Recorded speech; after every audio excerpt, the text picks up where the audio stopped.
بے انتہا فضل کرم اور شکر ہوا کہ جس رب نے مجھے اور آپ کو رمضان المبارک کے پورے 30 روزے دیکھنا نصیب فرمائے، اور اس رمضان کی خاص برکتیں اللہ نے مجھے اور آپ کو اپنے دامن میں سمیٹنے کی توفیق اور سعادت عطا فرمائی۔ ایک اضافی دن، ایک جمعہ جس کو عام طور پہ جمعۃ الوداع کہا جاتا ہے، آج کا جمعہ میرے اللہ نے مجھے اور آپ کو دیکھنا نصیب فرمایا۔ یہ جمعۃ الوداع، اس کی ایک اپنی شان ہے، اپنی حیثیت ہے۔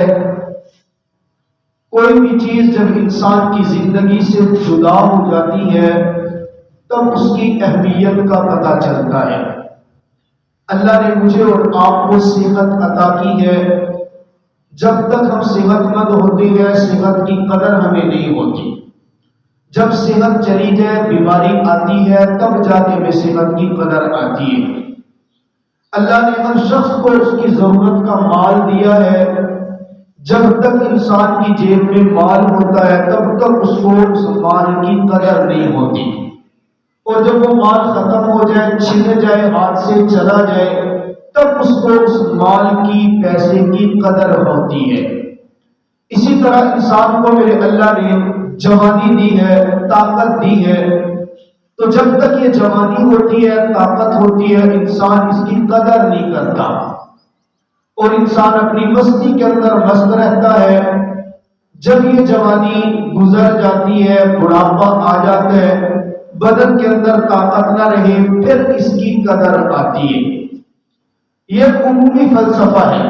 انسان کے پاس جو نعمت ہوتی ہے جب موجود ہو تو اس کی قدر نہیں ہوتی، جب وہ ختم ہو جائے پھر انسان افسوس کرتا ہے، لیکن پھر بعد میں افسوس کرنا، پچھتانا، اس کا کوئی فائدہ نہیں ہے۔ تو شاعر کہتے ہیں نا، وقت پر کافی ہے ایک قطرہ بھی ابر ہنگام کا، جب جل گیا کھیت پھر برسا تو کس کام کا۔ کہیں پہ آگ لگی ہوئی ہو نا، کھیت جل رہا ہو، اس جلے ہوئے کھیت میں ایک لوٹا پانی کا ڈال دو تو اس کا بھی فائدہ ہوتا ہے، اور اگر کھیت بالکل جل جائے، کھیتی بالکل ختم ہو جائے، پھر کوئی آگے ٹنک بھی پانی کا بہائے تو پھر کیا فائدہ ہے۔ وقت پہ ایک قطرہ بھی وہ کافی ہوتا ہے۔ یہ وقت، یہ لمحات رمضان المبارک کے ہماری زندگی سے رخصت ہو چکے ہیں۔ یہ کنفرم بات ہے، ہم نے اس کی قدر نہیں کی ہے۔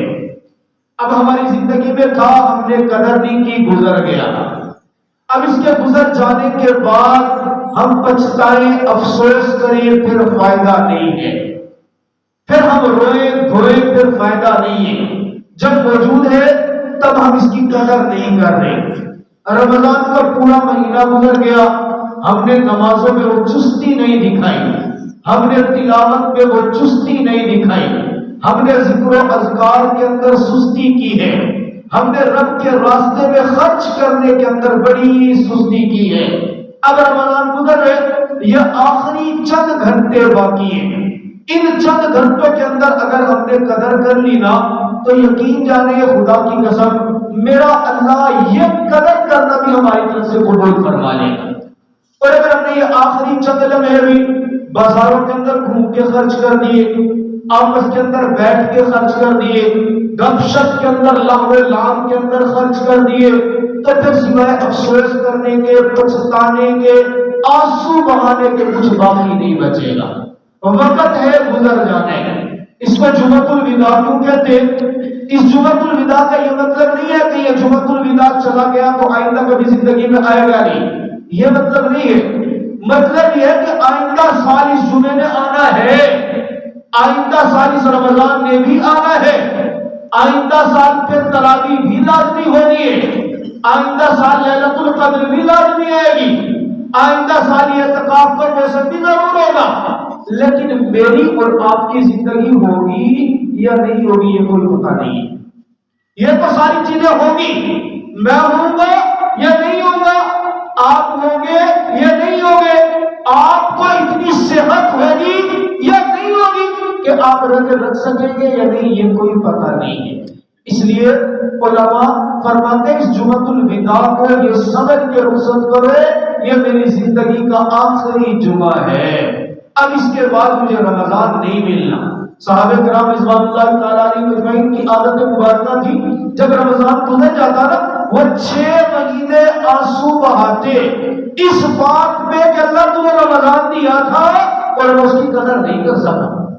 6 مہینے اپنے اوپر توبہ استغفار لازم کرتے تھے کہ رمضان میری زندگی سے گزر گیا ہے اور میں اس کی صحیح معنی میں قدر نہیں کر سکا، اور اگلے 6 مہینے وہ انتظار کرتے تھے، دعا مانگتے تھے اللہ میری زندگی میں ایک بار اور رمضان مجھے عطا کر۔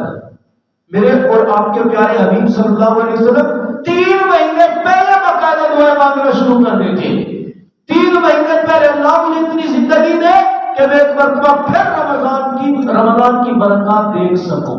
تو یہ رمضان کی جدائیگی کے لمحات ہیں۔ آج کا جمعہ یہ اس رمضان کا ہماری زندگی میں آخری جمعہ ہے، اگلا رمضان ہمیں ملتا ہے نہیں ملتا یہ کوئی پتہ نہیں ہے۔ تو جدائیگی کے وقت کی جو کیفیت ہے وہ کم از کم انسان کے اوپر طاری ہونی چاہیے۔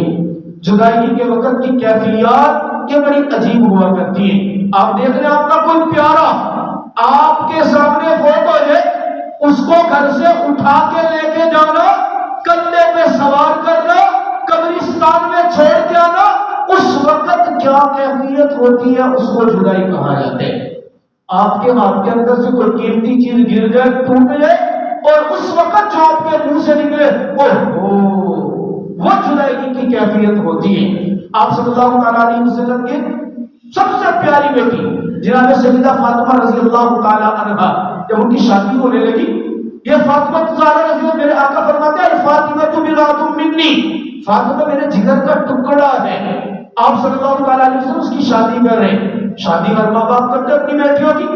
آپ صلی اللہ علیہ وسلم جب شادی کر رہے ہیں تو شادی کے وقت بیٹی کی جدائی کے وقت میرے آقا کی کیفیت دیکھیں، میرے آقا کی آنکھ سے بے اختیار آنسو نکل پڑے اور روتے ہوئے اما عائشہ رضی اللہ تعالیٰ عنہ کو فرمایا عائشہ میری اس بیٹی کو اس محبت سے رخصت کرنا، یہ وہ بیٹی ہے جس کے سر پہ اس کی ماں کا سایہ نہیں ہے، یہ وہ بیٹی ہے کہ اس کے پیدا ہوتے ہی بچپن میں اس کی ماں دنیا چھوڑ گئی تھی، آج یہ اپنے باپ سے بھی جدا ہو رہی ہے، اس کو جدا کرتے وقت وہ پیار دینا، وہ محبت دینا کہ اس کو اپنی ماں کی جدائی کا احساس نہ ہو۔ آپ صلی اللہ تعالیٰ علیہ وسلم نے وفات مبارکہ کے وقت مرضی وفات میں ہے جناب فاطمہ زہرا رضی اللہ تعالیٰ کو بلایا اور بلا کے کان کے اندر کوئی بات کہی، حضرت فاطمہ زہرا رضی اللہ کو رونے لگی، اتنا روئی دھاڑے مار کے رو رہی۔ جب میرے آقا نے دیکھا نا رونا زیادہ ہو گیا، پھر دوبارہ بلایا، کان کے اندر پھر کوئی بات کی تو وہ ہنسنے لگی، مسکرانے لگی، خوش ہو گئی۔ حضرت عائشہ رضی اللہ تعالیٰ نے پوچھا فاطمہ میں تیری ماں ہوں، مجھے بتا میرے آقا نے تیرے کان میں کیا بات کہی؟ پہلے تیرے کان میں بات کہی تو رونے لگ گئی، دوبارہ تیرے کان میں بات کہی تو ہنسنے لگ گئی، بات کیا ہے؟ حضرت فاطمہ زہرا فرماتی ہیں ابا جان پہلے میرے آقا نے میرے بابا نے میرے کان میں کہا تھا بیٹا آج اپنے محمد کے چہرے کو جی بھر کے دیکھ لے، آج کے دن تیری اور میری آخری ملاقات ہے، آج دھرتی کے اوپر تیرا ابا آخری دن ہے، جدائیگی کا وقت ہے، آج جی بھر کے دیکھ لے، آج کے بعد اپنے ابا کو مدینہ کی سرزمین پہ تو نہیں دیکھ پائے۔ اپنے ابو کی میں نے یہ بات سنی تو جدائیگی کے عالم میں وہ جدا ہونا کہ میں اپنے ابو سے جدا ہو رہی ہوں، یہ بات سن کے الوداعی بات سن کے مجھے دکھ ہوا، میں رونے لگ گئی، بے اختیار میری آنکھ سے آنسو نکل پڑے۔ اچھا پھر مسکرائی کیوں تھی؟ کہا میرے آقا نے مجھے بعد میں بلا کے کہا تھا بیٹا زیادہ پریشان نہ ہو، میرے خاندان کے اندر سب سے پہلے میرے ساتھ اگر کوئی ملاقات کرے گا تو فاطمہ تو خوش نصیب ہوگی۔ اب مجھے اس بات پہ پھر خوشی ہوئی کہ چلے یہ جدائیگی جو ہے یہ ہمیشگی کی نہیں ہے، یہ کچھ دنوں کے بعد میں اپنے ابا کے پاس پھر دوبارہ چلی جاؤں گی۔ یہ تو میرے آقا کی بیٹی کا حال ہے نا۔ حضرت عائشہ رضی اللہ تعالیٰ عنہ فرماتی ہے میرے آقا دنیا سے چلے گئے، آپ علیہ السلام کو روزے مبارک کے اندر پہنچا دیا گیا، کچھ عرصے کے بعد ایک عورت آئی اور آ کر کے کہتی اما عائشہ مجھے میرے آقا کے روزے پر تو پہنچا دو، میں اپنے آقا کے روزے کی زیارت کرنا چاہتی ہوں، اس لیے کہ جب میں اپنے آقا سے جدا ہوئی تھی نا تو چہرہ دیکھ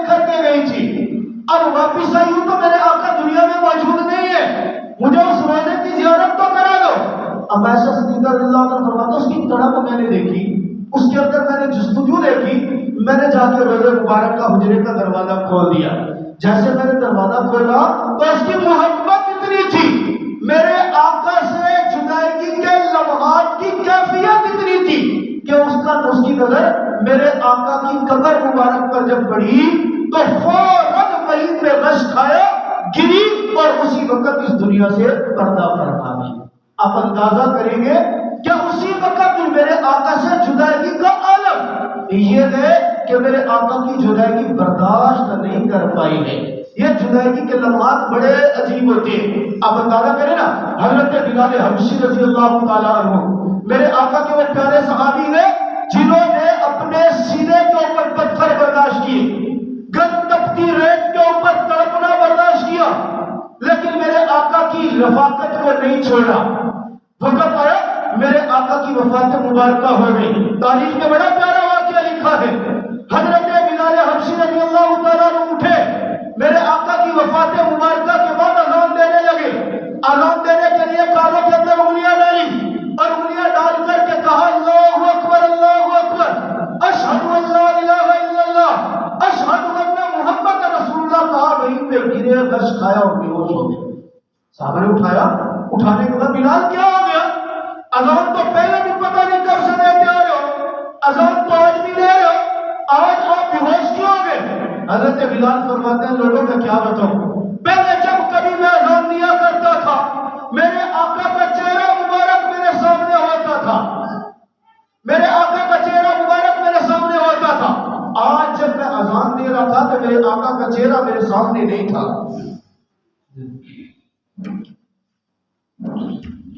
آج میرے آقا کا چہرہ مبارک میرے سامنے نہیں تھا، میں اپنے آقا کی عدم موجودگی برداشت نہیں کر پایا، میں اپنے آقا کی جدائیگی برداشت نہیں کر پایا۔ پھر اتنا معاملہ ہوا کہ مدینہ منورہ چھوڑ دیا، مدینہ منورہ چھوڑ کر کے ہجرت کر گئے، ملک شام میں چلے گئے، ملک شام کے اندر رہ رہے